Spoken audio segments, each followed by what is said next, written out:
بالله السميع العليم من الشيطان اللعين الرجيم. بسم الله الرحمن الرحيم. الحمد لله رب العالمين، والصلاة والسلام على سيد الأنبياء والمرسلين، سيدنا ونبينا وشفيع المذنبين أبي القاسم محمد وأهل بيته الطيبين الطاهرين المعصومين. أما بعد، فقد قال الله سبحانه تبارك وتعالى في كتابه المبين وهو أصدق القائلين. بسم الله الرحمن الرحيم. ألف لام ميم. أحسب الناس أن يتركوا أن يقولوا آمنا وهم لا يفتنون. صلوات بھیجے محمد. گزارش ایک مرتبہ سورہ حمد اور 3 مرتبہ سورہ اخلاص کی تلاوت فرما کر ارمان رضوی صاحب مرحوم ابن سید فیصل رضوی صاحب کی روح کو سارے ثواب فرما دے. اس کا ابتدائی جز جو آپ کے سامنے پیش کیا، جس کی ابتدا الف لام میم سے ہو رہی ہے. جس طرح سورہ بقرہ الف لام میم سے شروع ہوتا ہے، الف لام میم ذالک الکتاب لا ریب فیہ، تو سورہ بقرہ الف لام میم سے شروع ہوتا ہے. اسی طرح سورہ عنکبوت بھی الف لام میم سے شروع ہوتا ہے. الف لام میم احسب الناس ان یترکوا ان یقولوا آمنا وهم لا یفتنون. الف لام میم بچوں کے لیے 2-4 جملے عرض کر دیے جائیں کہ الف لام میم یہ تقریباً 29 سورہ ہے قرآن مجید میں کہ جس میں یہ حروف مقطعات استعمال ہوئے ہیں. ان کو حروف مقطعات کہتے ہیں کیونکہ یہ ملا کر نہیں پڑھا جاتا بلکہ الگ الگ پڑھے جاتے ہیں. الف لام میم علم نہیں پڑھا جاتا کہ الف لام میم سے علم پڑھتے ہیں اس کو، بلکہ الگ الگ پڑھتے ہیں. الف لام میم، کاف ہا یا عین صاد، الف لام را. تو کیونکہ مقطعات کا مطلب یعنی ٹکڑے ٹکڑے کرنا، الگ الگ کر کے پڑھنا، تو لہذا اس کو حروف مقطعات کہا جاتا ہے قرآنی اصطلاح میں. یعنی یہ الگ الگ کر کے ان کو حروف کو پڑھا جاتا ہے، ملا کے نہیں پڑھا جاتا. ایک لفظ کی صورت میں اس کو نہیں پڑھا جاتا ہے بلکہ حروف کی صورت میں اس کو پڑھا جاتا ہے، اسی لیے اس کو حروف مقطعات کہتے ہیں. تو الف لام میم، الف لام را، بعد میں تو ایک ہی حرف ہے، قاف نون ایک ہی حرف ہے، اور کل ملا کے جو ہے یہ ظاہر کہ 29 سوروں میں ہے، اور عربی میں 29 الفابیٹس بھی ہیں، 29 ہی حروف تہجی بھی ہیں، 29 ہی الفابیٹ بھی ہیں. اور یہ 29 سوروں میں اللہ نے ان کو قرآن مجید میں استعمال فرمایا ہے. لیکن ایک عجیب انداز رکھا ہے قدرت نے کہ الفابیٹس جو ہے وہ 29 ہیں اور 29 سوروں میں استعمال کیا گیا ہے. تو اگر ان کو سب کو جمع کیا جائے تو تعداد زیادہ ہوتی ہے، لیکن 29 میں سے صرف 14 حروف اللہ نے منتخب کیے ہیں. عجیب چیز ہے. یقیناً مصلحت کوئی الہیہ ہوگی، کوئی کام اللہ کا بغیر مصلحت کے نہیں ہوتا ہے. تو 29 جو حروف ہیں، صلوات بھیجیں محمد.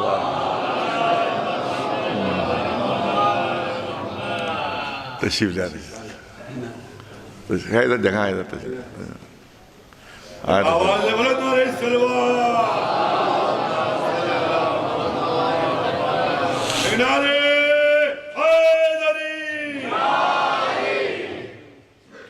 تو 29 سوروں میں استعمال ہوئے اور 29 ہی حروف تہجی بھی ہیں عربی میں، الفابیٹس بھی 29 ہیں. لیکن سارے 29 الفابیٹس ان حروف مقطعات میں اللہ نے استعمال نہیں فرمائے ہیں بلکہ 29 میں سے 14 کو منتخب کیا ہے. تو ہم تو یہی سمجھتے ہیں کہ قرآن اشاروں میں بتا رہا ہے کہ اگر قرآن کو لینا ہے تو 14 کے دامن سے وابستہ ہونا پڑے گا. سلوات الف لام میم. اب اس پہ مفسرین میں بحث ہے، علماء میں بحث ہے کہ اس کا مقصد کیا ہے. بہت سے مفسرین جو جس میں ہمارے فرقے سے تعلق نہیں رکھتے ہیں انہی نے یہ فیصلہ کیا کہ یہ حروف بے معنی اور محمل ہیں. لکھ دیا مفسرین نے کہ بے معنی ہے، کہ کوئی معنی نہیں ہے، محمل ہے، یہ محمل ہے. ارے صاحب محمل کلام قرآن میں کیسے آ گیا؟ بے معنی الفاظ حروف قرآن میں کیسے آ گئے؟ تو اس کے لیے فلسفہ بیان کیا جاتا ہے. کہا کہ صاحب کیونکہ شروع میں جب رسول اللہ قرآن مجید کی تلاوت فرماتے تھے تو لوگ توجہ نہیں کرتے تھے اور کانوں میں روئی بھی ٹھوس لیتے تھے، اور ان کی طرف سے جو سردار ہیں ان کی طرف سے یہ تھا کہ دیکھو بالکل توجہ نہ کرنا ہے، جو بھی پڑھ رہے ہو اس کی طرف بالکل توجہ نہ کرنا. تو اب رسول اللہ نے اب یہ ہے مفسرین کا قول ہے، لہٰذا میں نقل کر رہا ہوں کہ رسول اللہ نے کچھ عجیب و غریب محمل جملے اپنی زبان پہ جاری کیے. لکھا ہوا ہے بھائی، مفسرین نے لکھا ہے کہ عجیب و غریب محمل کلمات رسول نے اپنی زبان پر جاری کیے کہ لوگ تعجب سے ایک دم سے متوجہ ہو جائیں، ارے یہ کیا کہہ رہے ہیں، یہ کیا کہہ رہے ہیں. اور وہ جب متوجہ ہو جائیں تو پھر رسول اصل کلام اپنا شروع کریں، پھر رسول اصل قرآن کی تلاوت کریں. تو یہ صرف توجہ دلانے کے لیے رسول اللہ نے معاذ اللہ محمل کلمات اپنی زبان پر جاری کیے تھے. تو میں یہاں پر عرض کروں گا کہ آپ نے یہ فلسفہ تو بیان کر دیا، تو مجھے یہ بتائیے کہ ان کلمات کا مقصد یہ تھا، معاذ اللہ محمل ہے، بے معنی ہے. ان کا مقصد یہ تھا کہ لوگ قرآن کی طرف متوجہ ہو جائیں، لوگ قرآن سننے لگیں. تو جب قرآن کی طرف پورا عرب متوجہ ہو گیا، پورا عرب مسلمان ہو گیا، تو اب ان الفاظ کا اور ان حروف کا مقصد ختم ہو گیا، ان کا مقصد حاصل ہو گیا، سب کے سب قرآن کی متوجہ ہو گئے. تو جب ان کا مقصد حاصل ہوگا، مقصد یہ تھا کہ لوگ سننے کی طرف متوجہ ہو جائیں. تو جب متوجہ ہو گئے تو اب یہ آج تک قرآن کا جز کیوں بنے ہوئے ہیں؟ آج تک قرآن مجید کا جز کیوں بنے ہوئے ہیں؟ قرآن کا جز بنا رہنا خود اس بات کی دلیل ہے کہ ان کا کوئی مقصد ہے، ان کے کوئی معنی ہیں، ان کے پیچھے کوئی منطق ہے، اس کے پیچھے جو فلسفہ ہے جو آج بھی باقی ہے، آج بھی باقی ہے. ورنہ وہی مقصد اگر ہوتا تو ان کو ہٹا دیا جاتا کہ وہ رسول نے اپنی طرف سے جاری کیے تھے، نازل نہیں ہوئے تھے. توجہ رہے. تو جب نازل نہیں ہوئے تھے تو آج قرآن کا جز کیوں بنے ہوئے ہیں؟ آج ہم اس کی تلاوت کیوں کرتے ہیں؟ تو بچوں کے لیے میں نے یاد کرنا ہے. آپ دیکھیں کہ کچھ کتابیں ایسی ہوتی ہیں جو بچوں کے خود پڑھنے کے لیے ہوتی ہیں. کہہ دیا جاتا ہے کہ بھیا یہ تم خود ہی پڑھ لینا گھر پر، یہ ہے لیکن خود پڑھنے کے لیے ہے. اور کچھ کتابیں جو مشکل ہوتی ہیں ان کے لیے معلم بنائے جاتے ہیں، ان کے لیے مدرس ہوتے ہیں، اس کے پڑھانے والے ہوتے ہیں، ان کے پڑھانے والے معین ہوتے ہیں. وہ خود سے پڑھنے کی نہیں ہوتی ہیں بلکہ استاد کو پڑھانے کے لیے ہوتے ہیں، استادوں سے پڑھنے کے لیے ہوتی ہیں. اور اس میں بہت توجہ، اور آپ بچے جا کر دیکھ لیں کہ جو استادوں کے پڑھنے والی کتابیں ہوتی ہیں تو ان کے آخر میں کچھ ایبریویشنز ہوتے ہیں، کچھ نشانیاں ہوتی ہیں. توجہ رہے. کچھ نشانیاں ہوتی ہیں، کچھ ایبریویشن ہوتے ہیں جس کو مخففات کہا جاتا ہے، کہ جو طالب علموں کے لیے نہیں ہوتے ہیں بلکہ استادوں کے لیے ہوتے ہیں. ارے توجہ چاہ رہا ہوں. جو پڑھانے والوں کے لیے ہوتے ہیں، طالب علموں کے لیے نہیں ہوتے، وہ پڑھانے والوں کے لیے ہوتے ہیں. اور جس کتاب میں بھی آپ کو یہ ایبریویشنز مل جائیں، جس کتاب میں آپ کو یہ مخففات مل جائیں، تو ان کا ملنا خود اس بات کی دلیل ہوتا ہے کہ یہ کتاب خود سے پڑھنے والی نہیں ہے بلکہ اس کے لیے معلم ہیں، اس کے پڑھانے والے ہیں. تو قرآن بتا رہا ہے ان حروف کے ذریعے سے کہ دیکھو جب تک معلم کے سامنے زانو ادب طے نہیں کرو گے اس وقت تک قرآن سمجھ میں نہیں آئے گا. اور وہ معلم ہے 14. ایک سلوات بھیجے آواز، وہ ہے محمد و آل محمد علیہ السلام. ایک سلوات بھیجے.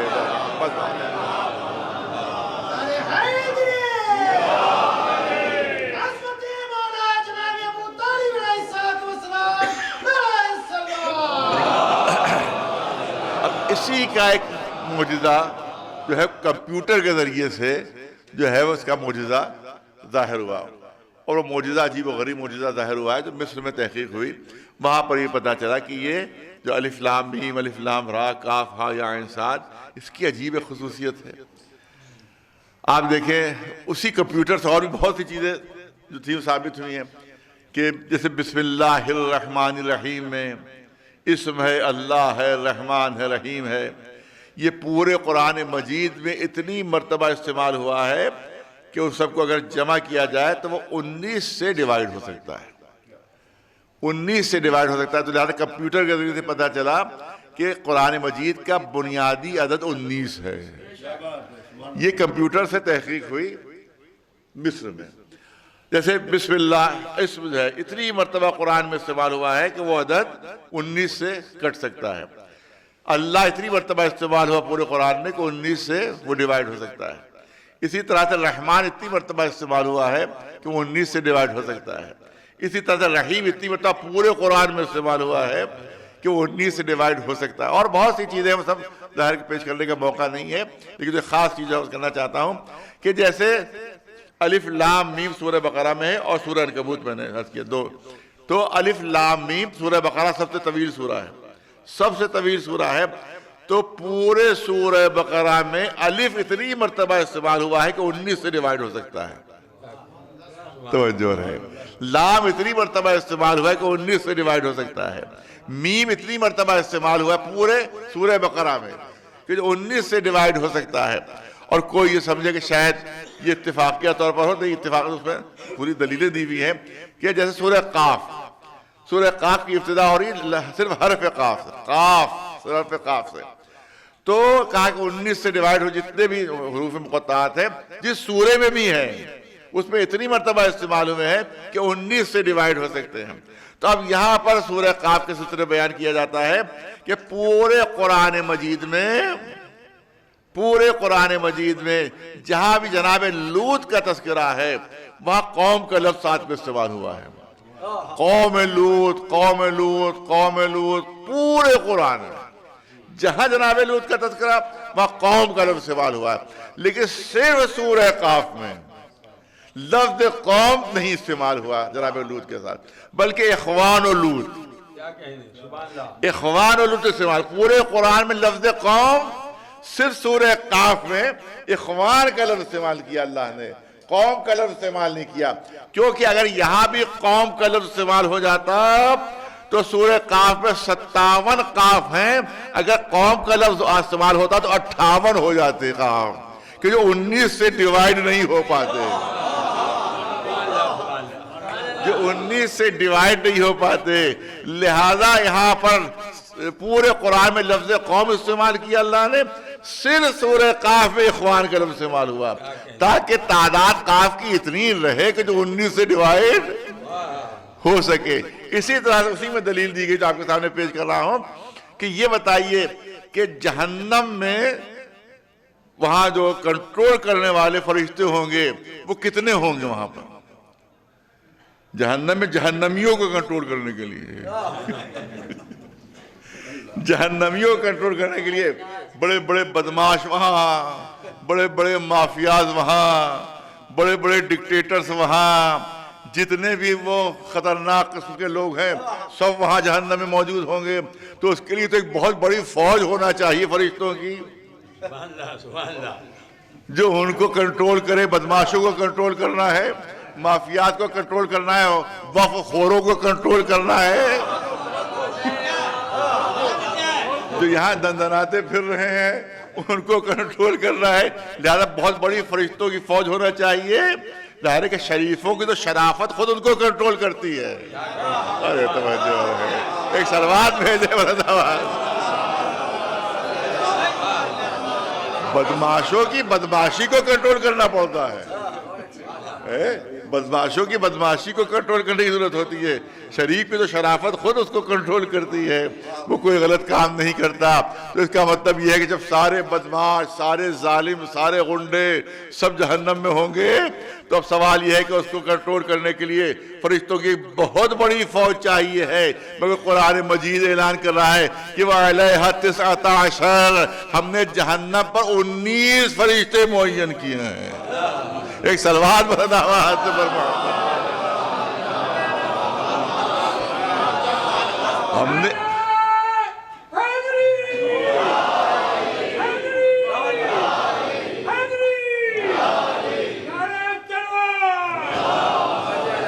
سے یہ نتیجہ نکالا گیا کمپیوٹر کے ذریعے سے کہ قرآن مجید کا بنیادی عدد 19 ہے، بنیادی عدد 19 ہے۔ یہ ریسرچ ہوئی مصر میں، یہ ریسرچ ہوئی مصر میں، لہذا مصر میں ریسرچ ہوئی تو تحقیق جو ہے وہ صرف قرآن تک محدود رہی۔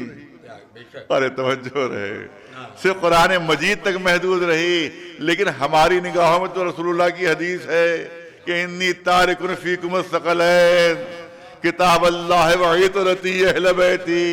ہم دو چیزیں چھوڑ کر جا رہے ہیں، ایک اللہ کی کتاب اور ایک میری عطرت و اہل بیت، لہذا ہمارے تحقیق قدم تو اہل بیت کے در تک بھی پہنچیں گے۔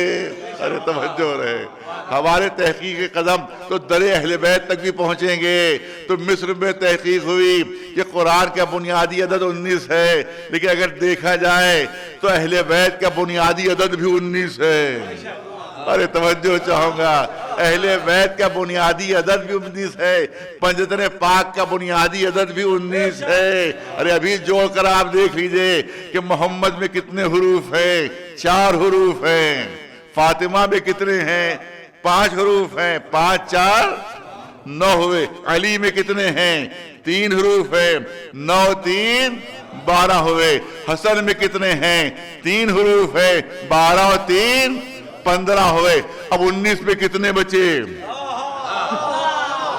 19 پہ کتنے بچے، 19 پہ بچے 4۔ حسین میں کتنے حروف ہیں، 4، 15 اور 4 19۔ تو اگر قرآن صامت کا بنیادی عدد 19 ہے تو قرآن ناطق کا بنیادی عدد بھی 19 ہے۔ ایک صلوات بلند آواز پر محمد و آل محمد۔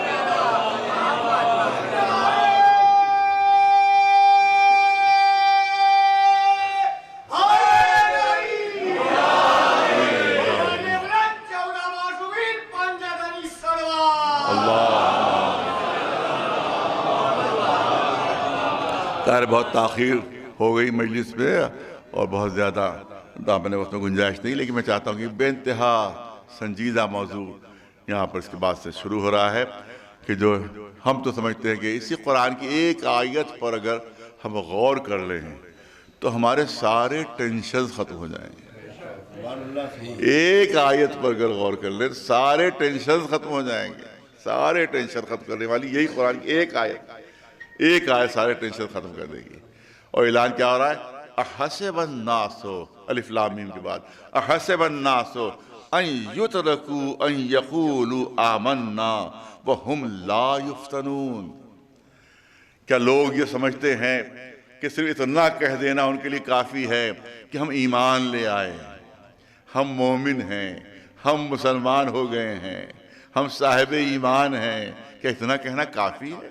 قرآن کہہ رہا ہے، قرآن مجید کا اعلان ہو رہا ہے احسب الناس، کہ لوگوں کا تصور یہ ہے، کہ لوگوں کا خیال یہ ہے، کہ لوگ یہ سمجھ رہے ہیں کہ صرف اتنا کہہ دینا کافی ہے کہ ہم مومن ہیں، ہم صاحب ایمان ہیں، بات ختم ہو گئی، ہو گئے مومن، بس اب کوئی کچھ نہیں، ہم مومن ہیں، بس بات ختم نہیں۔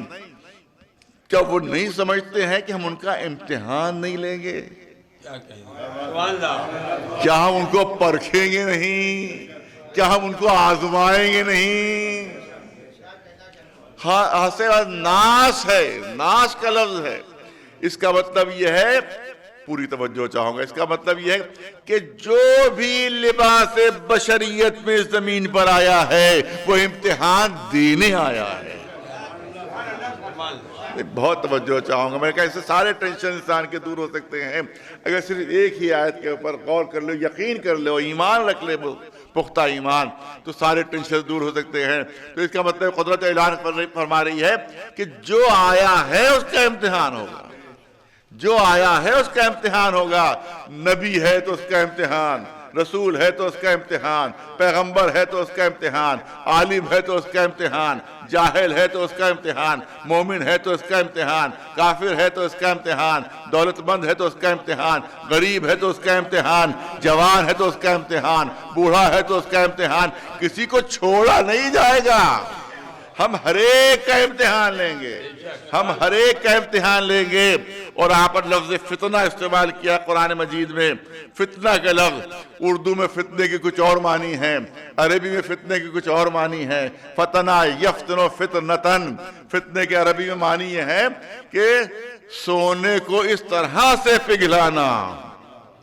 ارے توجہ رہے، بہت بعض مجمع میرے سامنے ہے، موضوع بہت سنجیدہ ہے، پوری توجہ، بھرپور توجہ چاہوں گا میں کہ فتنے کے معنی ہے عربی میں ہے سونے کو اس طرح سے پگھلانا کہ اصلی سونا الگ ہو جائے، نقلی الگ ہو جائے۔ ارے بہت توجہ چاہوں گا، بہت توجہ چاہوں گا کہ فتنے کے معنی عربی میں ہے کہ اس طرح سے سونے کو پگھلانا کہ اس میں اصلی الگ ہو جائے، نقلی الگ ہو جائے، جس پہ کھوٹ نہیں ہے وہ الگ ہو جائے، جس پہ کھوٹ ہے وہ الگ ہو جائے، جس پہ ملاوٹ نہیں ہے وہ الگ ہو جائے، جس پہ ملاوٹ ہے وہ الگ ہو جائے۔ اس کو کہتے فتنہ، اس کو کہتے فتنہ۔ اسی لیے امتحان لیے جاتے ہیں، جیسے جانچا جاتا ہے سونے کو، جس طرح سے پرکھا جاتا ہے سونے کو بھٹی میں ڈال کر، پگھلایا جاتا ہے آگ پر تاکہ اصلی سونا الگ ہو جائے، نقلی الگ ہو جائے۔ ارے جو اصل ہے وہ الگ ہو جائے، جو میل کچیل ہے وہ الگ ہو جائے۔ ارے توجہ رہے، جو میل کچیل ہے وہ الگ ہو جائے، جو خالص ہے وہ الگ ہو جائے، جو خالص الگ ہو جائے۔ اسی لیے اللہ امتحان لیتا ہے کہ جو مومن ہے وہ الگ ہو جائیں، جو غیر مومن ہے وہ الگ ہو جائیں، جو شریف ہے وہ الگ ہو جائیں، جن میں شرافت نہیں پائی جاتی ہے وہ الگ ہو جائیں، جو با فضیلت ہے وہ الگ ہو جائیں، جو بے فضیلت ہے وہ الگ ہو جائیں، جو با کمال ہے وہ الگ ہو جائیں، جو بے کمال ہے وہ الگ ہو جائیں، جو اللہ سے ڈرتے ہیں وہ الگ ہو جائیں، جو اللہ سے نہیں ڈرتے ہیں وہ الگ ہو جائیں۔ اس لیے امتحان لیا جاتا ہے کہ جن کے قدموں میں ثبات ہے وہ الگ ہو جائیں، جن کے قدموں میں لغزش ہے وہ الگ ہو جائیں۔ بلکہ یوں عرض کروں، اس لیے امتحان لیا جاتا ہے کہ کرار الگ ہو جائیں، فرار الگ ہو جائیں۔ ایک صلوات بھیجے والا صبر محمد والے۔ عام حالات میں ہم سب برابر ہیں، عام حالات میں سب برابر ہیں، لیکن ابھی ہلکے سے زلزلے کا جھٹکا آ جائے تب دیکھیے کیا حال ہوتا ہے مجمع کا۔ میں تو بھگت چکا ہوں۔ پٹنے میں مجلس پڑھ رہا تھا، پٹنہ اس زمانے میں لکھنؤ، ادھر بھی زلزلہ آ چکا تھا، پٹنے میں بہت زبردست زلزلہ آیا تھا، نیپال میں اتنا بڑا آیا تھا کہ ہزار لوگ مر گئے تھے، اور وہاں پٹنے میں بھی آ چکا تھا۔ پھر میں مجلس پڑھنے گیا تو میں ممبر پہ بیٹھا تھا، دیکھا کہ وہ چھت پہ جو وہ لگے ہوئے جھاڑ وہ یوں انہوں نے ہلنا شروع کیا، پنکھا یوں ہل رہا ہے، ممبر لرز رہا ہے۔ آپ یقین رکھیں 95% مجمع بھاگ گیا تھا، صرف 5% باقی رہے تھے، صرف 5% باقی رہے، 95 روانہ ہو گئے تھے۔ وہاں پتا چلا کس کے قدموں میں ثبات ہے اور کس کے قدموں میں لغزش ہے، کون کرار کا ماننے والا ہے اور کون فرار کا۔ ایک صلوات بھیجے بلند آواز۔ اور اگر زلزلہ آیا ہی نہ ہوتا تو سب برابر تھے، سب کہتے کہ صاحب ہم سے بڑا بہادر کوئی نہیں، ہم سے بڑا جواں مرد کوئی نہیں۔ جب امتحان ہوتا ہے تو مردوں کے جوہر کھلتے ہیں۔ ایک صلوات بھیجے بلند آواز صبر محمد۔ مولا کائنات علی ابن ابی طالب علیہ السلام، نہج البلاغہ میں آپ کا ارشاد ہے کہ فی تقلب الاحوال علم و جواہر الرجال۔ عجیب جملہ ہے، امام کا جملہ ہے نہج البلاغہ میں کہ فی تقلب الاحوال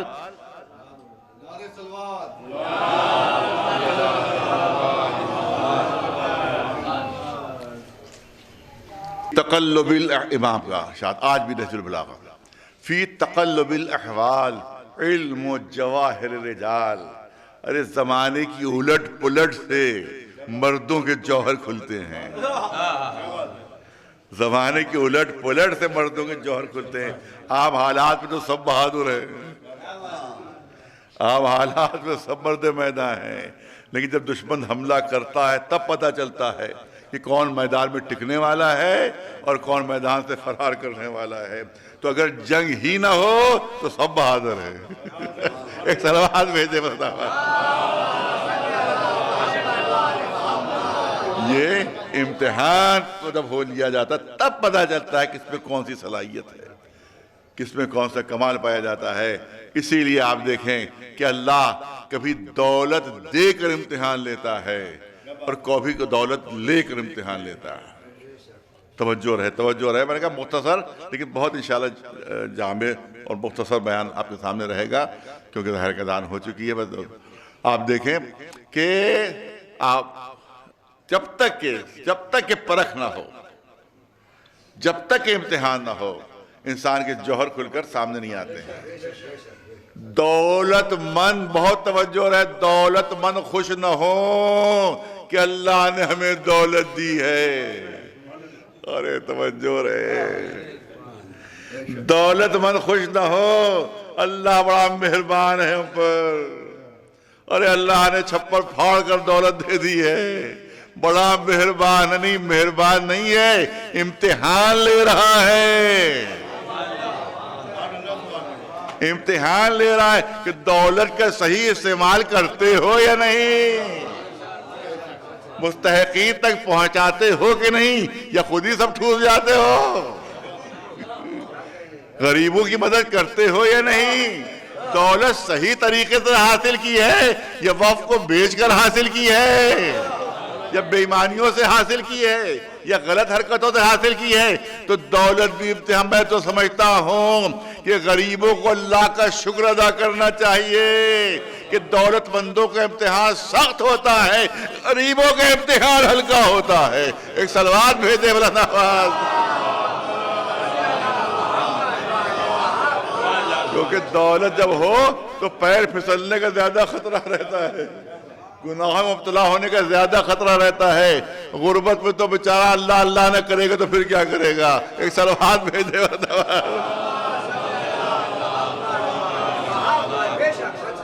تو دولت بھی امتحان کے لیے ہوتی ہے، غربت بھی امتحان کے لیے ہوتا ہے، تمام چیزیں جتنی، بہت توجہ ہے صاحبان ذوق کے لیے، اگر شکر کا امتحان لینا ہوتا ہے، ارے توجہ رہے، اگر شکر کا امتحان لینا ہوتا ہے تو نعمتوں کی بوچھار ہوتی ہے، ارے توجہ رہے، اگر شکر کا امتحان لینا ہوتا ہے تو نعمتوں کی بوچھار ہوتی ہے، اور اگر صبر کا امتحان لینا ہوتا ہے تو مصیبتوں کی یلغار ہوتی ہے۔ ایک صلوات بھیجے مولانا محمد۔ نہ دولت سے یہ سمجھنا چاہیے کہ اللہ بہت خوش ہے، نہ غربت سے یہ سمجھنا چاہیے کہ اللہ ہم سے ناراض ہے، بلکہ دونوں چیزیں جو ہیں وہ اللہ کی طرف سے بطور امتحان ہیں، اور صلاحیت دیکھ کر پرچہ امتحان ہوتا ہے۔ ہر ایک کا امتحان ایک سا نہیں ہوتا، جو پہلے درجے کا امتحان ہے وہ ایم اے والے کا نہیں ہوگا، اور جو ایم اے والے کا امتحان ہے وہ پہلے درجے کا نہیں ہوگا۔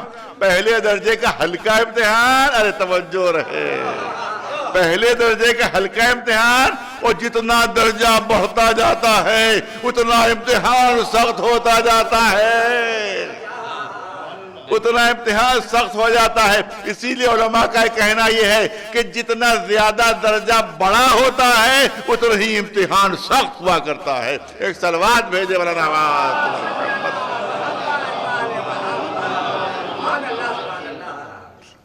جتنا درجہ بلند ہوگا اتنا ہی امتحان سخت ہوگا، اتنا ہی امتحان سخت ہوگا۔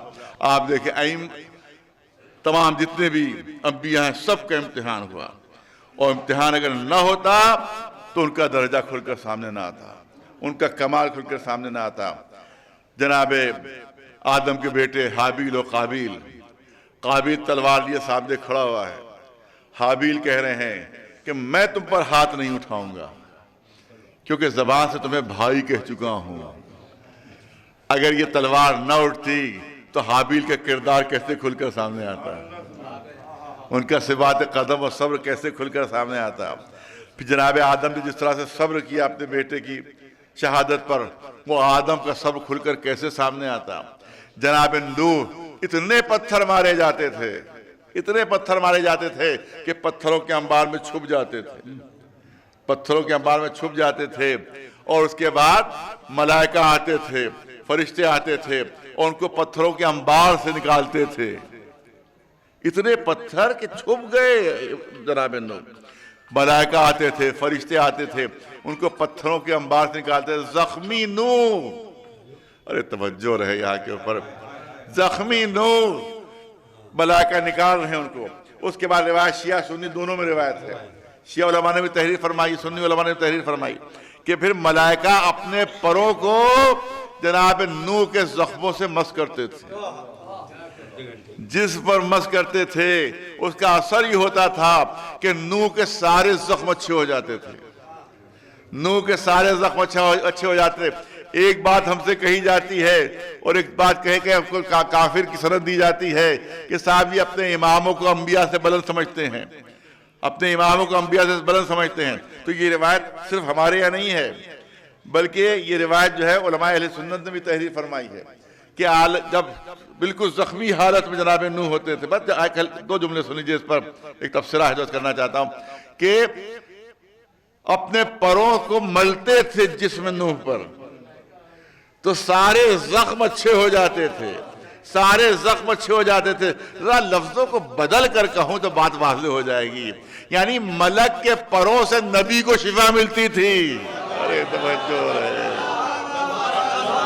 ذرا لفظیں بدل دوں تب بات زیادہ واضح ہو جائے گی کہ ملک کے پروں سے نبی کو شفا، صاحب شریعت رسول ہے، اولو العزم پیغمبر ہے، مگر روایتیں کہہ رہی ہیں کہ ملک کے پروں سے نبی کو شفا مل رہی ہے، اور یہ حسین کی منزل ہے کہ حسین کے گہوارے سے ملک کے پروں کو شفا مل رہی ہے۔ ایک صلوات بھیجے بناوات محمد، ایک صلوات بلند آواز۔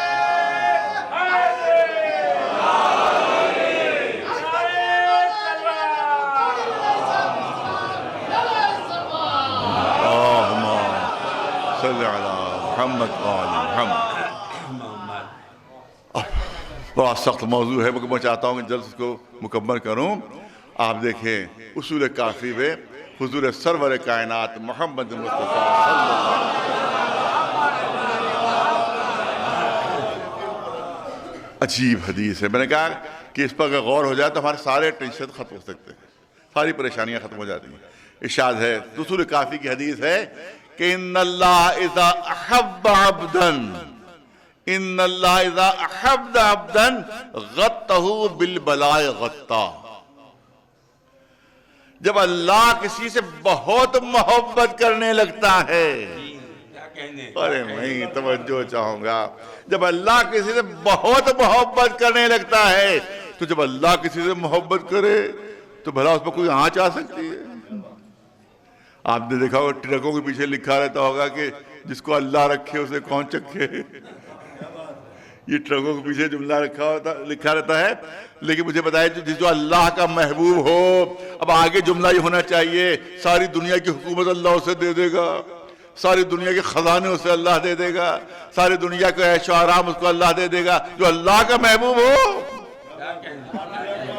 ارے بھلا اسے کوئی مصیبت چھو بھی سکتی ہے، کوئی آفت اس کو آ سکتی ہے، لیکن جملہ سن لیجئے، حدیث سن لیجئے، رسول اللہ کی ارشاد فرما رہے ہیں کہ جب اللہ کسی بندے کو بہت محبوب لگتا ہے، بہت محبت کرنے لگتا ہے تو اس کو مصیبتوں میں ڈبکیاں دیتا ہے،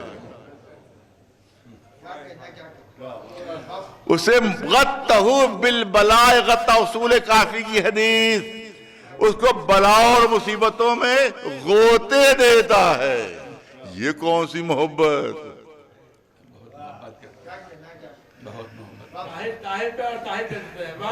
یہ کون سی محبت کہ بلاؤں اور مصیبتوں میں غوطے دیتا ہے؟ نہیں، بہت گہرائی ہے، کاش میں اپنے بچوں جوانوں تک بات پہنچا سکوں، کیونکہ ظاہر جو بزرگ ہم سے بہتر سمجھتے ہیں۔ نہیں، اصلی محبت یہی ہے، بہت توجہ ہے، اصلی محبت یہی ہے، کیونکہ اگر بہت زیادہ آرام سے کوئی رہے گا، ہمارے قوم کی مثال میں پیش کرنا چاہتا ہوں. میرے بالکل ایک قریبی دوست تھے, تقریباً 11 سال سے ان کی کوئی اولاد نہیں ہوئی. 11ویں سال میں ان کی ایک بچی پیدا ہوئی. اب انہوں نے کیا کیا کہ جب جاڑے ہوئے تو انہیں چاروں طرف ہیٹر روشن کر دیے کہ ہلکی سی بھی ٹھنڈک اسے نہیں لگنے پائے, ہلکی سی ٹھنڈک نہ لگنے پائے. اور گرمیوں میں چاروں طرف کے وہ ٹھنڈک کا سامان کہ ہلکی سی گرمی نہ لگنے پائے. مجھے بتائیے یہ بچے کے ساتھ دوستی ہے کہ دشمنی ہے؟ یہ بچے کے ساتھ دوستی ہے دشمنی ہے؟ کیونکہ آپ نے کہا چاہا کہ ہلکی سی سردی بھی اسے نہ لگے. اب وہ نہ سردی کا عادی ہے نہ گرمی کا عادی. لہذا جب وہ جوان ہوگا یا اور تھوڑا سا بڑا ہوگا تو سارے بچے باہر کھیل رہے ہوں گے, یہ ذرا سا باہر نکلا, ہلکی سی ہوا لگی اور مریض ہوا. تو جب تک کہ زمانے کے سرد و گرم کا عادی نہ بناؤ اس وقت تک وہ بچہ آگے نہیں بڑھ سکتا. اسی لیے قدرت یہ چاہتی ہے کہ تم زمانے کے سرد و گرم کے عادی ہو جاؤ, کیا کہ اگر تم پر کوئی مصیبت آئے تو برداشت کرنے کے لائق رہو. ایک صلوات بھیجے برنامات محمد.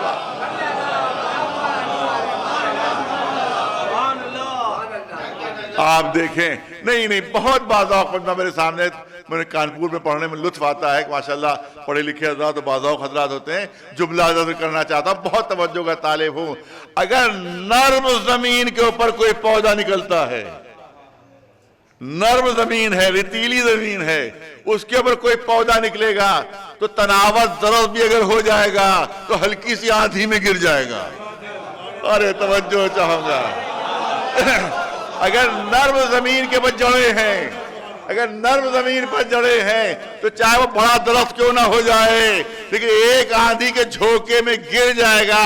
لیکن اگر کوئی ننھا سا پودا بھی ارے چٹان کے سینے کو چیر کر نکلے گا, ارے توجہ چاہوں گا, اگر چٹان کے سینے کو چیر کر ایک ننھا سا پودا بھی نکلے گا تو بڑے بڑے طوفانوں کا مقابلہ کر لے گا.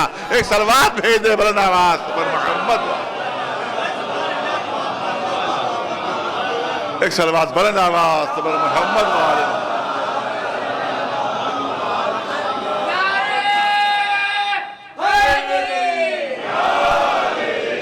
اسی لیے جو حقیقی معنوں میں مومن ہے وہ ہر مصیبت کو برداشت کرتا ہے, ہر مصیبت کو برداشت کرتا ہے. اسی لیے چھٹے امام جعفر صادق علیہ السلام کا ارشاد. کیا کیا جب یہ موضوع ایسا اور مجھے تک کم وقت دیا گیا ہے کہ مجھے سمجھ بھی نہیں آ رہا کہ موضوع کو کیسے مکمل کروں. ایک صلوات بھیجے بلند آواز سے پر محمد.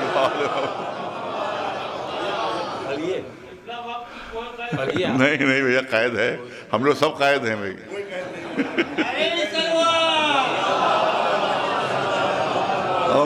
ہم سب لوگ وقت کے قیدی ہیں بھائی, قید سے آزاد نہیں ہیں. تو بہرحال عرض کرنا ہے کہ آپ دیکھیں کہ یہی سچا اگر مومن ہے, حقیقی مومن ہے, تو یہی مصیبتیں جو ہیں اس کو فولاد سے زیادہ مضبوط بنا دیتے ہیں. نہیں بہت پھر توجہ چاہوں گا پڑھے لکھے صاحبان ذوق بننے کے. آپ دیکھیں کہ مسولینی ایک ڈکٹیٹر تھا وہاں کا, اٹلی کا, جس نے ہٹلر کا ساتھ دیا تھا, جنگ عظیم میں جس نے ہٹلر کا ساتھ دیا تھا. مسولینی کا قول آج بھی بہت مشہور ہے.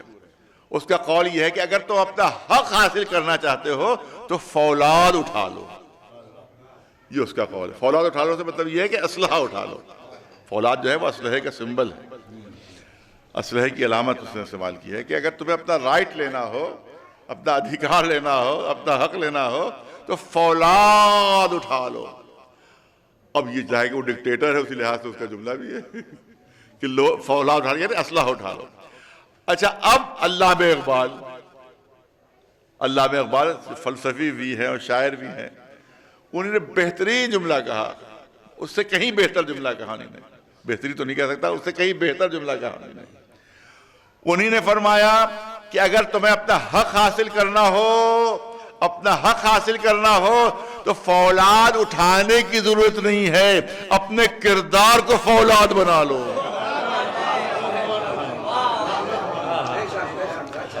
یہ علامہ اقبال کا قول ہے کہ اپنے کردار کو فولاد بنا لو، پھر اسلحہ اٹھانے کی ضرورت نہیں پڑے گی، تمہارے کردار کی بنیاد پر تمہارا حق تمہیں مل جائے گا۔ یہ علامہ اقبال کا ارشاد ہے۔ اب ایسا لگتا ہے کہ اس سے بہتر کوئی قول نہیں ہو سکتا، اب لگتا ہے کہ اس سے بلندتر کوئی قول نہیں ہو سکتا جو اقبال نے کہہ دیا کہ اگر تمہیں اپنا حق حاصل کرنا ہو تو اپنے کردار کو فولاد جیسا بنا لو، مگر معصوم اور ہوتا ہے، غیر معصوم اور ہوتا ہے۔ معصوم کی بلندی تک غیر معصوم نہیں پہنچ سکتا۔ لگتا ہے کہ اس سے بلند جملہ نہیں ہو سکتا جو اقبال کہہ گئے ہیں، لیکن چھٹے امام جعفر صادق علیہ السلام نے ارشاد فرمایا، بہت توجہ رہے، آپ نے ارشاد فرمایا کہ ایک سچے مومن کا کردار ایک سچے مومن کا کردار فولاد سے زیادہ سخت ہوتا ہے۔ اشد من زبر الحدید، ایک سچے مومن کا کردار فولاد سے زیادہ سخت ہوتا ہے۔ اقبال نے کہا فولاد بن جاؤ، اقبال نے کہا فولاد بن جاؤ، امام نے فرمایا مومن فولاد سے زیادہ سخت ہوتا ہے۔ ارے توجہ رہے، ایک مومن فولاد سے زیادہ سخت ہوتا ہے۔ ارے فولاد لاکھ سخت سہی، لاکھ سخت سہی، لیکن ادھر بھٹی میں ڈالا گیا، ادھر آگ میں ڈالا گیا تو ساری سختی نرمی میں بدل جاتی ہے، اور لوہار کا ایک ہتھوڑا، لوہار کا ایک ہتھوڑا اس کی شکل بدل دیتا ہے۔ اگر فولاد نرم نہ ہو تو تلواریں کیسے بنے؟ اگر فولاد نرم نہ ہو تو بندوق کی اندھال کیسے بنے گی؟ اگر فولاد نرم نہ ہو تو پھر توپے کیسے بنے؟ جب اس کو گرمی میں نرم کیا جاتا ہے تبھی تو موڑتا ہے۔ ارے توجہ رہے، تو اگر نرم نہ ہو تو شکل کیسے بدلے؟ تو اس کا مطلب یہ اقبال نے کہا فولاد جیسا بنا لو، لیکن امام نے فرمایا کہ مومن کا کردار فولاد سے زیادہ سخت ہوتا ہے، یعنی جتنی بھی امتحانات کی بھٹیوں سے گزارا جائے اس کے کردار میں فرق نہیں آتا۔ ایک صلوات بھیجے بلند آواز پر محمد والے، ایک صلوات بلند آواز پر محمد والے۔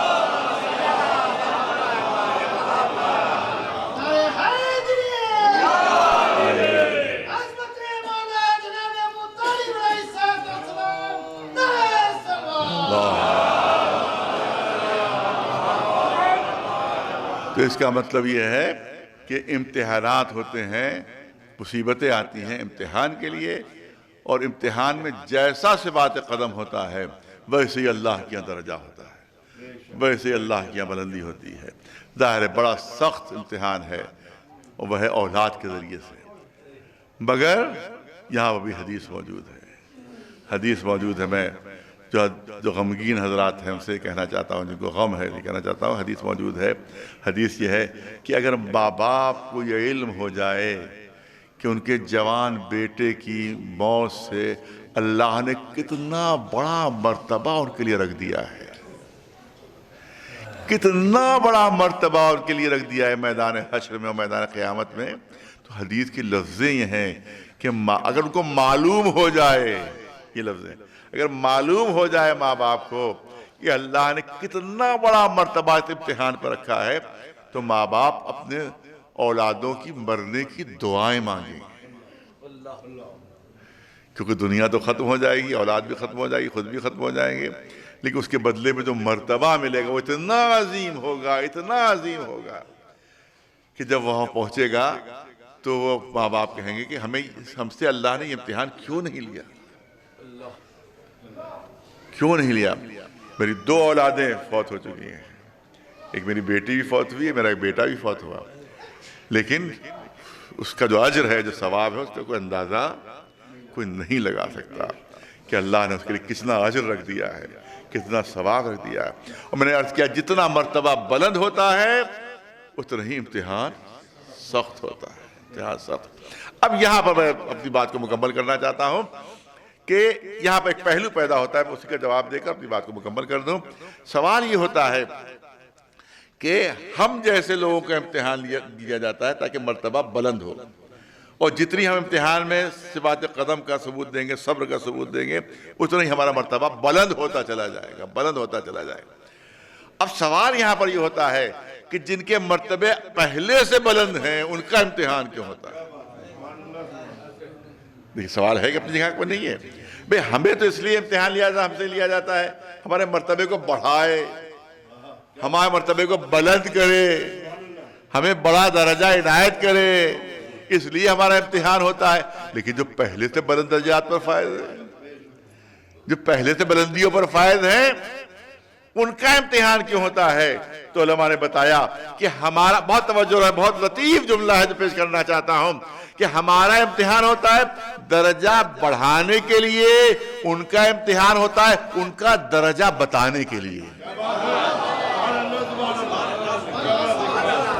ان کا مرتبہ بتانے کے لیے، ان کا درجہ بتانے کے لیے امتحان ہوتا ہے کہ دنیا یہ دیکھے کہ ہم نے جو ان کے درجے دیے ہیں وہ خامخواہ نہیں مل گئے ہیں، ان درجات کے لائق بھی ہیں وہ، ان بلندیوں کے لائق بھی ہیں وہ، لہذا امتحان لیا جاتا ہے تاکہ دنیا یہ دیکھے کہ ہم نے جو ان کو اپنا خلیل بنایا تو خامخواہ نہیں بنا دیا، اپنا حبیب بنایا تو خامخواہ نہیں بنا دیا، ان کو امامت کا درجہ دیا تو خامخواہ نہیں دے دیا، بلکہ اس بلندیوں کے لائق بھی ہیں، ان مرتبوں کے لائق بھی ہیں، لہذا ان کا امتحان لیا جاتا ہے اور دنیا کو دکھایا جاتا ہے کہ دیکھو امتحان میں ثبات قدم بتا رہا ہے کہ یہ ان بلندیوں کے لائق بھی ہے۔ صلوات بھیجے پر محمد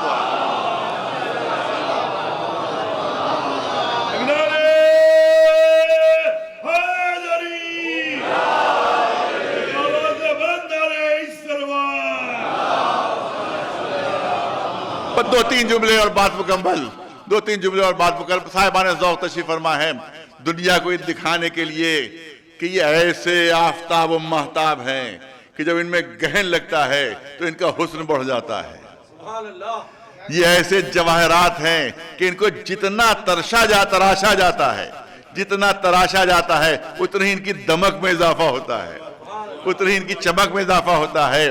یہ ایسی شمع ہیں کہ جب بجھ جاتی ہیں تو روشنی بڑھ جاتی ہے، توجہ ہے، جب بجھ جاتی ہے تو روشنی بڑھ جاتی ہے۔ یہ ایسا سونا ہے کہ جب ان کو بھٹیوں سے گزارا جاتا ہے تو تپ کر کندن بن جاتے ہیں۔ ایک صلوات بھیجے بلند آواز۔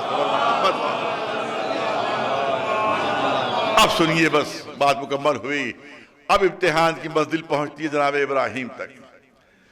سخت ترین، سب سے بلند مرتبہ رسول اللہ کے بعد سب سے بلند مرتبہ جناب ابراہیم کا، لہذا سب سے سخت امتحان انہی کے، سب سے سخت امتحان انہی کے ہیں۔ ماں وطن چھوڑنا پڑا، 16 برس کا سن تھا جب نمرود کی بھڑکتی ہوئی آگ میں ڈالے گئے تھے، 16 برس کا سن تھا۔ اس کے علاوہ مختلف امتحانات لیے گئے، اور سب سے سخت امتحان کب لیا گیا؟ بس میں آ گیا مصائب کی منزل پر۔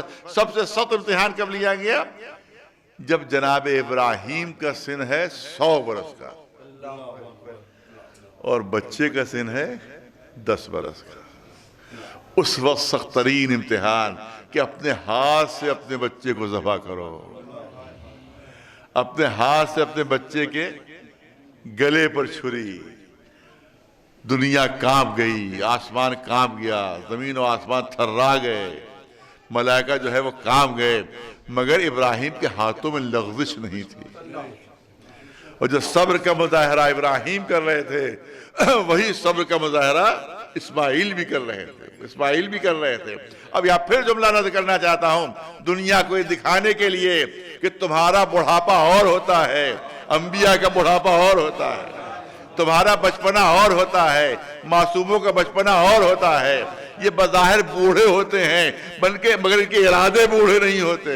ارے توجہ رہے، یہ بظاہر بوڑھے ہوتے ہیں مگر ان کے ارادے بوڑھے نہیں ہوتے۔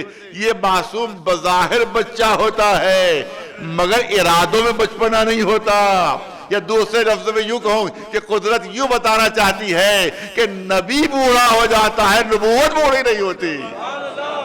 معصوم بچہ ہو سکتا ہے مگر اس امت میں بچپنا نہیں ہوتا. ایک سلوات بھیجے بلند آواز. اسماعیل کہہ رہے ہیں کہ ذبح کرنا ہے تو میرے ہاتھ پیر باندھ دیجئے کہ بھئی اگر میں تڑپا تو کہیں آپ کے ارادے میں ضعف نہ آ جائے, ارادہ آپ کا کمزور نہ پڑ جائے. اور صرف یہی نہیں بلکہ آنکھوں پر پٹی بھی باندھ لیجئے. آنکھوں پر پٹی بھی باندھی اور اس کے بعد اسماعیل کے ہاتھ پیر بھی باندھ دیے. لیکن جب پٹی ہٹی تو دیکھا اسماعیل زندہ ہے اور اس کے یہاں پر دمبا ذبح ہو گیا ہے. دمبا ذبح ہو گیا. ماں سے کیا کہہ کر آئے تھے؟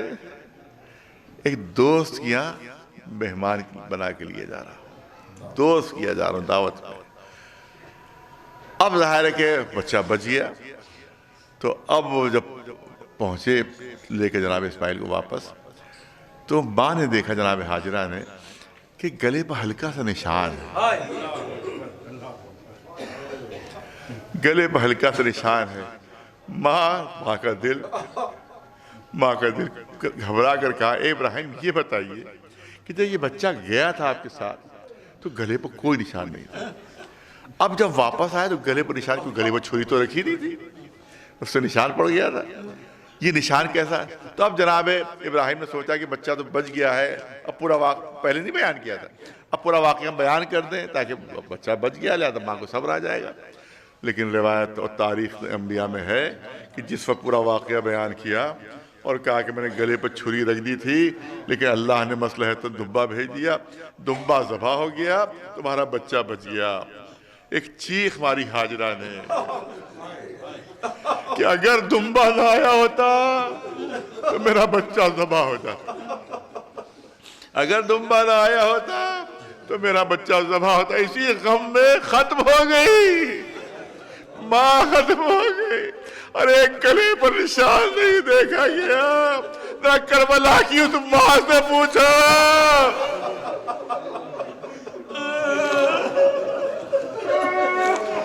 کہ جس کے سامنے جب علی اکبر کی لاش آئی ہے تو سینے پر زخم تھا.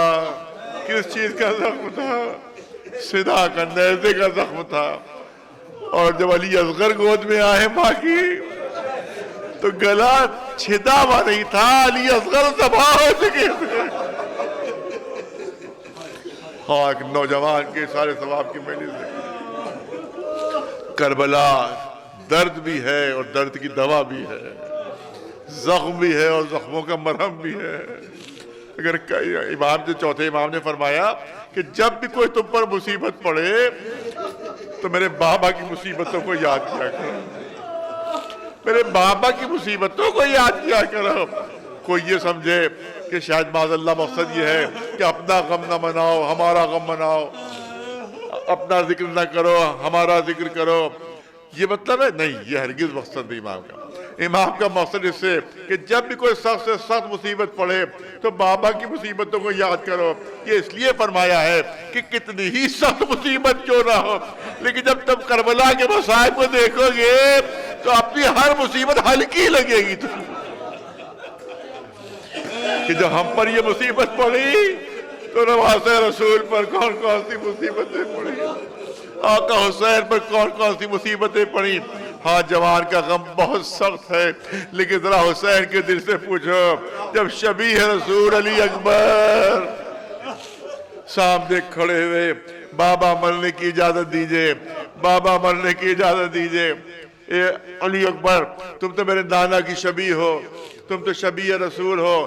جب میں اپنے نانا کی زیارت کا مشتاق ہوتا ہوں تو تمہاری زیارت کرتا ہوں, تمہیں دیکھتا ہوں. علی اکبر نے قدموں پر سر رکھ دیا, بابا مرنے کی اجازت دیجئے. حمید کہتا ہے پورا منظر دیکھ رہا تھا, حسین نے مرنے کی اجازت تو دی مگر پورے واقعے کربلا میں حسین کے چہرے پر ایسی مایوسی میں نے کبھی نہیں دیکھی. جب اس وقت دیکھی کہ جب علی اکبر کو مرنے کی اجازت دی ہے, اے بیٹا اگر مرنے ہی جانا چاہتے ہو تو ذرا بیویوں سے رخصت ہو لو, ذرا اہل حرم سے رخصت ہو لو۔ حمید کہتا ہے علی اکبر خیمے کے اندر گئے، تاخیر ہو گئی نکلنے میں۔ کہتا ہے مجھے تعجب ہوا کہ آخر تاخیر کیوں ہو رہی ہے۔ خیمہ حسینی پر جو نگاہ پڑی تو میں نے عجیب منظر دیکھا کہ علی اکبر باہر نکلنا چاہتے ہیں، چھوٹی چھوٹی بچیاں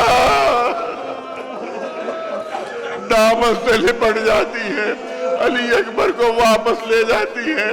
اب یہ دشمن کے جملے ہیں کہ علی اکبر خیمے سے اس طرح سے نکلے ہیں کہ جیسے کسی بھرے گھر سے جنازہ نکلتا ہے، بھرے گھر سے جنازہ نکلتا ہے۔ علی اکبر گھوڑے پر بیٹھے، گھوڑے کو ایڑ دی، چاہتے جلد سے جلد میدان جنگ میں پہنچے۔ گھوڑوں کی ٹاپوں کی آوازیں بھی ہیں، اسلحے کی جھنکاروں کی آوازیں بھی ہیں، طبلے جنگ کی آوازیں بھی ہیں۔ ان تمام آوازوں میں یہ کہا کہ علی اکبر کے کانوں میں آواز آتی ہے، واہ علی اکبر واہ علی اکبر۔ دیکھا تو پیچھے پیچھے بوڑھا باپ دوڑتا ہوا چلا آ رہا ہے۔ جتنی گھوڑے کی رفتار تیز ہوتی جاتی تھی، حسین اپنی رفتار بڑھاتے جاتے تھے۔ بلکہ بعض روایتوں میں یہ ہے کہ پیچھے کسی کے گرنے کی آواز آئی۔ اب جو پلٹ کر دیکھا، بوڑھا باپ دوڑتے دوڑتے گر پڑا۔ علی اکبر نے گھوڑا روکا، گھوڑے سے اترے۔ اے بابا آپ تو مرنے کی اجازت دے چکے ہیں، آپ کا یہ کیا حال ہو رہا ہے؟ فرمایا اگر تم بھی صاحب اولاد ہوتے تو تمہیں اندازہ ہوتا کہ ایک بوڑھے باپ پر جوان فرزند کی جدائی کا کیا اثر ہوتا ہے۔ اے علی اکبر دیکھو، جب تک سامنا رہے مڑ مڑ کے اپنا چار سا چہرہ مجھے دکھاتے رہنا۔ نہیں تفصیلی مسائل نہیں پڑھوں گا، صرف اشارے ہیں۔ 17 حملے کیے جناب علی اکبر نے، اور ہر حملے پر آ کر کہتے تھے بابا آپ دیکھ رہے ہیں میں کیسی جنگ کر رہا ہوں، آپ دیکھ رہے ہیں کیسا لڑ رہا ہوں۔ کہا تم نے دکھا دیا کہ بنی ہاشم کے جوان کس طرح سے لڑتے ہیں۔ پھر عجیب بات کہی جناب علی اکبر نے، فرماتے ہیں بابا جب بھی میں جنگ کے لیے آگے بڑھتا ہوں پہلو سے کسی کی آواز آتی ہے۔ کیا کہنا علی اکبر، ایسی ہی جنگ ہوتی ہے؟ ہاں میرے لال ایسی ہی جنگ ہوتی ہے۔ بابا یہ کس کی آواز ہے؟ یہ کون میرے پہلو میں آ جاتا ہے؟ کہا میرے بابا علی آ گئے ہیں، تمہاری جنگ دیکھتے میرے بابا علی آ گئے ہیں۔ آخری حملہ جب کرنا تھا تو امام کی خدمت میں اس عالم میں کہ زرہ کی کڑیوں سے خون ابل رہا تھا۔ اے بابا کہیں سے ایک چلو پانی اگر مل جائے، ایک چلو پانی مل جائے تو میں دکھا دوں ان دشمنوں کو کہ کیسے جنگ لڑی جاتی ہے۔ نہیں آپ نہیں سمجھے کہ حسین کے دل پر کیا گزری ہوگی۔ جو صاحبان اولاد شاید ان کے اوپر کبھی یہ بات گزری ہو، کبھی یہ بات گزری ہو، اگر بچہ بہت بیمار ہو جائے، اس کی آخری حالت ہو جائے، ڈاکٹر جواب دے دے کہ بچہ بچنے والا نہیں ہے، اسی عالم میں وہ بچہ کوئی فرمائش کر دے، وہ بچہ کوئی فرمائش کر دے، ماں باپ دیکھ رہے ہیں کہ بلکہ تھوڑی دیر میں مر جائے گا، تھوڑی دیر میں ختم ہو جائے گا، وہ بچہ کوئی فرمائش کر دے تو ماں باپ اپنے کو بیچ کر وہ فرمائش پوری کریں گے، اپنے کو بیچ کر۔ اور اگر وہ فرمائش پوری نہ ہو سکے تو پوری زندگی دل پر داغ رہے گا کہ آخری وقت بچے نے فرمائش کی اور ہم پورا نہ کر سکے۔ حسین کو معلوم ہے اب جو علی اکبر جائیں گے تو واپس نہیں آئیں گے۔ اسی عالم میں علی اکبر ایک معمولی سی چیز مانگ رہے ہیں، وہ پانی۔ اب تصور کیجئے کہ حسین کے دل کا کیا عالم ہوگا۔ اے بیٹا پانی کہاں سے لے کر آؤ، آپ حوض کوثر میں سیراب ہونا۔ بس آخری جملے، عزادار علی اکبر گئے، آواز دی سینے پر برچھی پڑی، زمین پر گرے، آواز دی بابا میرا سلام قبول کر لیجئے، میرا سلام قبول کر لیجئے۔ حسین لڑکھڑاتے قدموں سے علی اکبر کے قریب پہنچے، زمین پر بیٹھ گئے، علی اکبر کا سر اپنے زانو پر رکھا، دیکھا علی اکبر تڑپ رہے ہیں، علی اکبر بے چین ہے، پیروں کو کبھی پھیلا دیتے ہیں کبھی سمیٹ لیتے ہیں، کبھی پھیلا دیتے ہیں کبھی سمیٹ لیتے ہیں۔ امام نے کہا اے بیٹا کیا اذیت ہے، اے بیٹا کیا تکلیف ہے؟ بابا کوئی اذیت نہیں، بابا کوئی تکلیف نہیں۔ اے بیٹا اگر اذیت نہیں تو اتنا تڑپ کیوں رہے ہو؟ اگر تکلیف نہیں تو اتنا بے چین کیوں ہو؟ بتا دو کیا تکلیف ہے؟ کیا بوڑھے باپ کے صبر پر بھروسہ نہیں ہے؟ اے بیٹا جو اذیت ہو بتا دو، جو تکلیف ہو بتا دو۔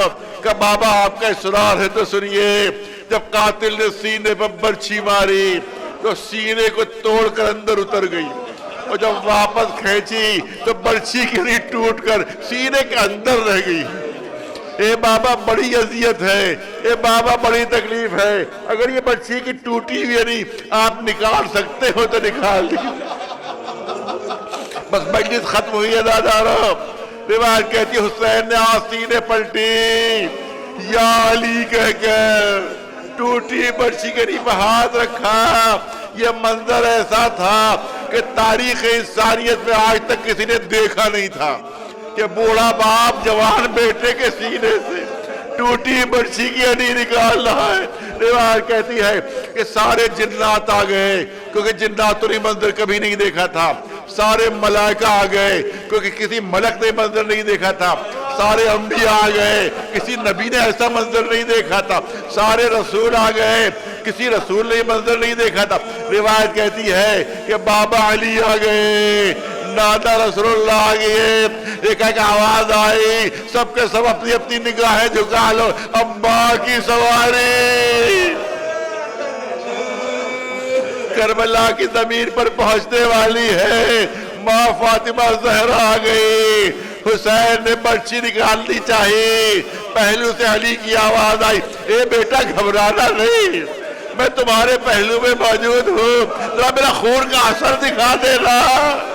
رسول کی آواز آتی ہے، اے میرے لال میں بھی تمہارے پہلو میں موجود ہوں، ذرا میرے لعاب دہر کا اثر دکھا دینا۔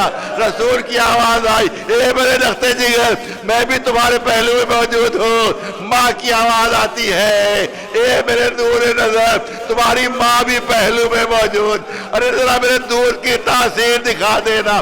حسین نے یا علی کہہ کر برچھی کی ہڈی کھینچ لی، مگر دادارو غضب ہو گیا۔ برچھی کی ہڈی کے ساتھ ساتھ علی اکبر کا کلیجہ بھی باہر آ گیا۔ علی اکبر نے دم توڑا، حسین نے نوحہ پڑھا، علی الدنیا بعد خلفا، اے علی اکبر تمہارے بعد زندگانیاں دنیا پر خاک۔